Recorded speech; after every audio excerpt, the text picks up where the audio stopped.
L'une des choses avec laquelle on a le plus de mal, c'est d'assumer qui on est, d'assumer nos décisions, d'assumer nos choix et de vivre la vie selon nos envies. C'est quelque chose qui est tout à fait normal, on a grandi en société et donc on a appris à s'adapter à ce que les gens attendent de nous. Mais dans la plupart des cas, on finit complètement désaligné de ce qu'on voulait avoir, de ce qu'on voulait devenir.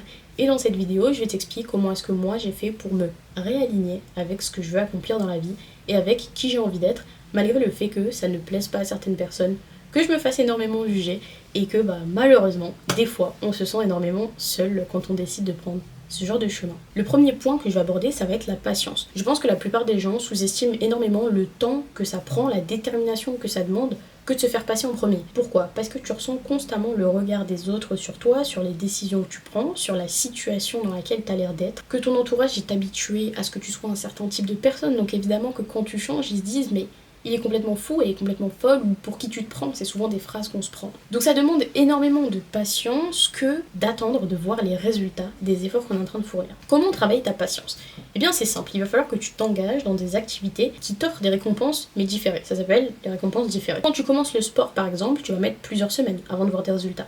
C'est une activité qui demande de la patience. Parce que la plupart des gens abandonnent au bout de 1 semaine, 2 semaines, ne font pas les choses correctement mais sont persuadés de les faire correctement. Donc ils se disent mais ça fonctionne pas, il y a un problème avec moi, ça ne marche pas, j'arrête. Et donc ils n'ont aucune patience et au final ils retombent dans les travers de la vie au lieu de s'accrocher à ce qu'ils voulaient et aux standards qu'ils s'étaient posés. Je pense aussi que gérer son impulsivité, c'est très important. Quand tu veux devenir le centre de ta vie, quand tu as envie de devenir le personnage principal de ta vie, il faut que tu apprennes à te contrôler parce que même si tu es le personnage principal, il faut que tu te rendes compte qu'autour de toi, il y a des règles. Et il faut jouer selon les règles pour au final avoir ce que tu veux. Pour ça, il faut être capable de te contrôler et donc de gérer ton impulsivité. Moi, il y a une chose que je fais pour éviter de me faire gérer par mes émotions, c'est que à chaque fois que je sens que l'émotion monte, surtout tu sais la colère, la frustration, c'est des choses avec lesquelles j'ai un peu de mal, et bien je me dis, Cyrine, là t'es un petit peu tendue. Ce que je te propose, c'est de respirer profondément pendant 3 à 5 minutes. Et si après ces 3 à 5 minutes, tu ne te sens toujours pas redescendre, alors tu peux éventuellement avoir une réaction. Mais le mieux, moi ce que je me dis toujours, c'est de ne pas réagir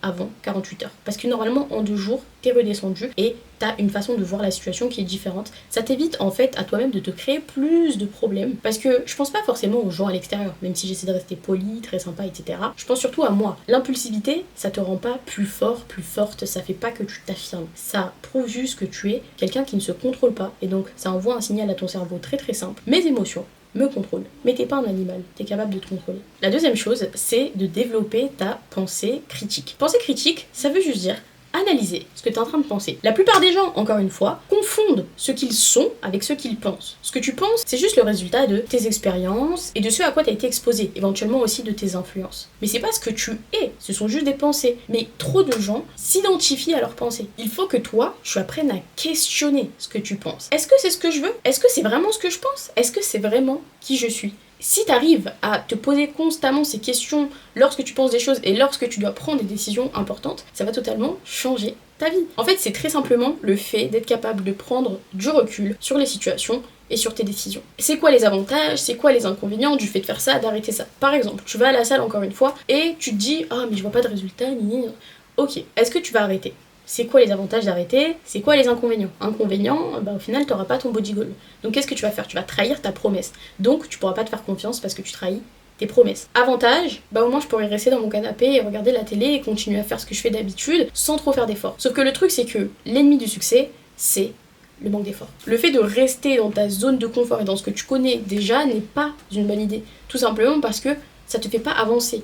T'avances et t'apprends quand tu fais des choses que t'as pas l'habitude de faire. Donc si c'est facile, si c'est confortable, c'est que tu connais déjà. Si tu connais déjà, t'as l'habitude de le faire. Si t'as l'habitude de le faire, t'avances pas, tu changes pas et t'as pas ce que tu veux. Devenir le personnage principal de sa vie, c'est pas juste par rapport aux gens, c'est pas avoir énormément d'ego et se penser au-dessus des autres et montrer que moi je sais faire ci et moi j'ai ça et etc.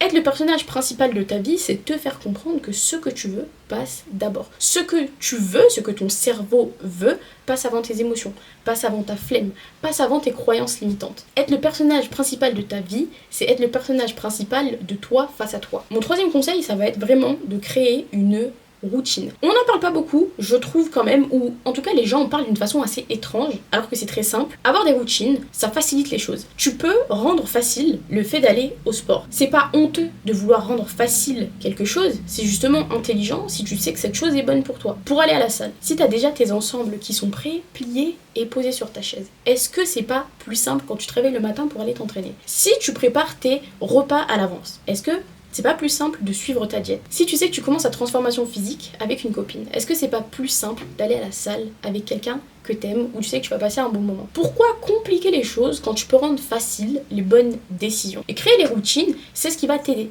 Parce que peut-être que t'as pas l'habitude de créer de nouvelles routines, donc t'y crois pas trop, t'es pas trop emballé. Mais je t'assure qu'en 30 à 90 jours, tu peux rendre quelque chose qui te paraissait infaisable et impossible totalement normal, accessible et facile. Et c'est vrai, parce que c'est moi-même des choses que j'ai fait. Exemple, quand j'étais au lycée, donc il y a 3-4 ans, j'étais incapable de courir. C'était vraiment quelque chose que je ne pouvais pas faire.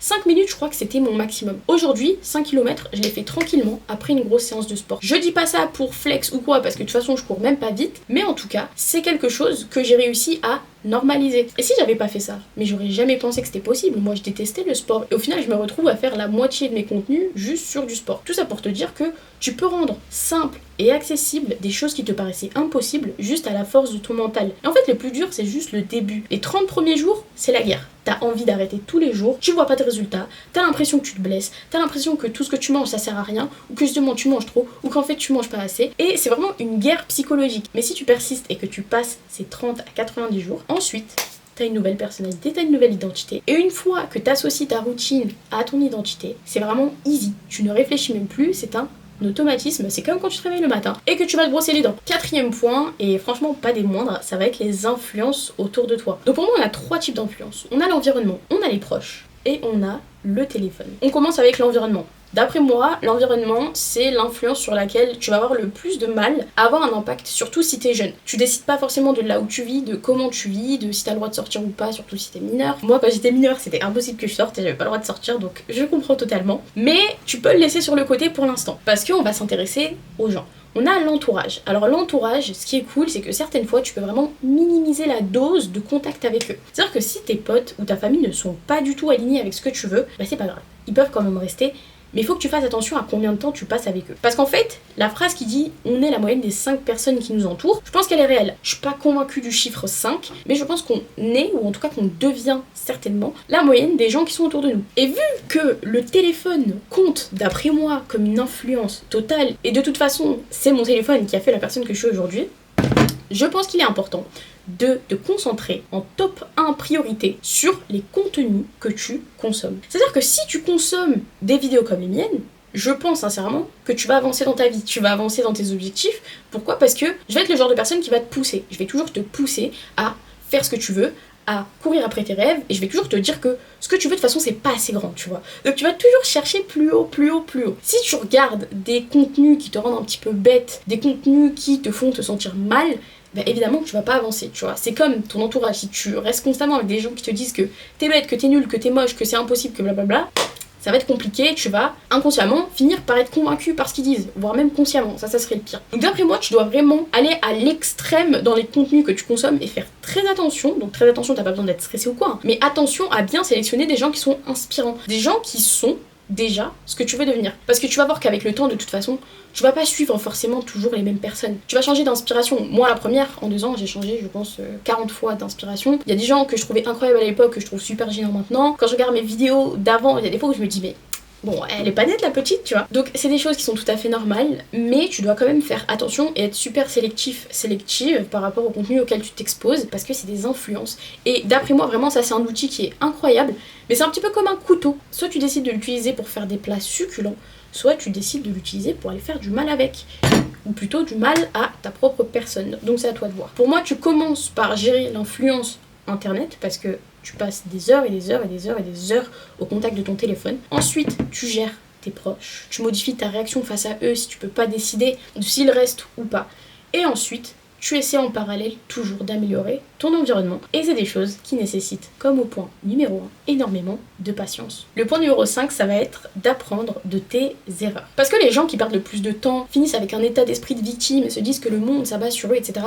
C'est les gens qui refont constamment les mêmes erreurs sans jamais se questionner, se dire peut-être qu'en fait le facteur déterminant ici, c'est pas les situations, mais c'est bel et bien moi. Pourquoi est-ce que je continue de laisser les gens qui me rabaissent être dans ma vie? C'est pas parce que t'attires les gens qui te rabaissent. C'est juste parce que quand ils viennent, tu les laisses rester. Alors que si moi ils venaient, ils resteraient pas très longtemps en fait, parce qu'il y aurait même pas eu de réponse. C'est toi qui décides au final de ce que tu acceptes ou ce que tu n'acceptes pas. Tu dois apprendre de tes erreurs. Quand t'es dans une situation et que ça ne te plaît pas, faut pas que tu sois super méchant ou méchante avec toi, faut pas que tu te rabaisses, que tu te méprises. Il faut que tu dises, ok j'ai fait ça, je vais faire en sorte que ce soit la dernière.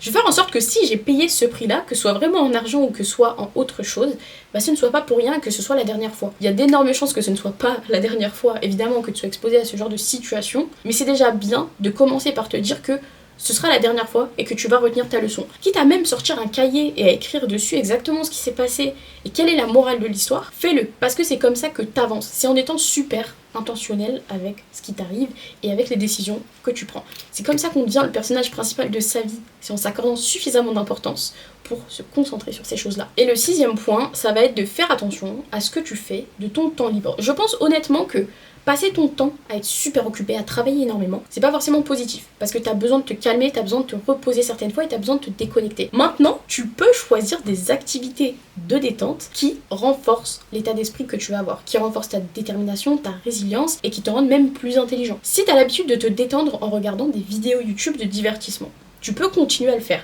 Mais pourquoi est-ce que tu passerais pas 80% de ton temps à regarder ces vidéos et 20% à faire une autre activité, comme écrire, analyser des articles, lire des livres, jouer aux échecs, moi j'ai un jeu d'échecs, faudrait d'ailleurs que j'y joue, ou créer du contenu, en tout cas faire quelque chose qui te stimule, jouer à des jeux stratégiques, faire du sudoku, n'importe quoi en fait. Pourquoi est-ce que t'ajouterais pas cette petite once en fait de curiosité qui te permettrait éventuellement de développer une partie de ton cerveau en parallèle, sans évidemment enlever le divertissement, etc. Parce que je pense que c'est important d'avoir la capacité de se divertir et de se déconnecter. Faut pas oublier que se reposer et se détendre, ça fait partie intégrante du travail. Le burn-out, vraiment, ça ne mène à rien. Ça te fait abandonner. De la même façon que dormir correctement, c'est important. Faut vraiment que tu dormes. Faut pas que tu tombes dans ce piège de je travaille, je dors pas, c'est pas grave, parce que tous les gens qui réussissent, ils dorment que 4 heures par...